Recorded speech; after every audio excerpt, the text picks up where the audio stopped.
तर सकाळची सुरुवात ही इकडून कुठून तर व्हिडिओ शेवटपर्यंत नक्की बघा. नमस्कार मित्रांनो, सकाळची सुरुवातच झाली आपल्या घुमरीतून. बोललो डायरेक्ट जाऊया आता दहागाव वगैरे काम वगैरे करायचं होतं. सकाळीच आपण भरपूर लवकरच आलेलो. मग डायरेक्ट आलो दापोली फाट्यावरती. शिवम शेठला केला फोन.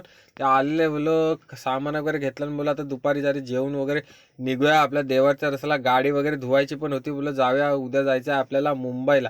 मग काय शरद शेठकडे आलो. शरद शेठ बघा एकदम निवांत होते. बोललो काय बोली वगैरे झाली नव्हती. मग त्यांना आपली गाडी वगैरे दिली. बघतोय तर काय कवडुलीतले आपले ऋतिक शेठ पण आले. बघा ऐकत नाही म्हणून डायरेक्ट लावली गाडी धुवायला. बघा एकदा चकचकीत झाली पाहिजे, मुंबईला आपली दिसली पाहिजे राणी कशी दिसते ती. बोलो जाऊया आता नारगोलीत पण जायचं होतं कामावरती. बोलो निघालो लगेच कामावरती. बोलो आलो डायरेक्ट काम वगैरे केला आणि तसंच बोलो जाऊया आता घरच्या रसलो. रात्र झाली. बोलो लस्सी वगैरे पिऊया, थोडीशी थंड थंड होऊया आणि नंतर आलो डायरेक्ट घरच्या रस्त्याला. बोलो रात्र झाली तर उद्या जायचं होतं विरारला. कोणतं कोण येत असेल तर मला कमेंट वगैरे करा आणि आजच्यासाठी एवढंच. थँक्यू, धन्यवाद, बाय बाय.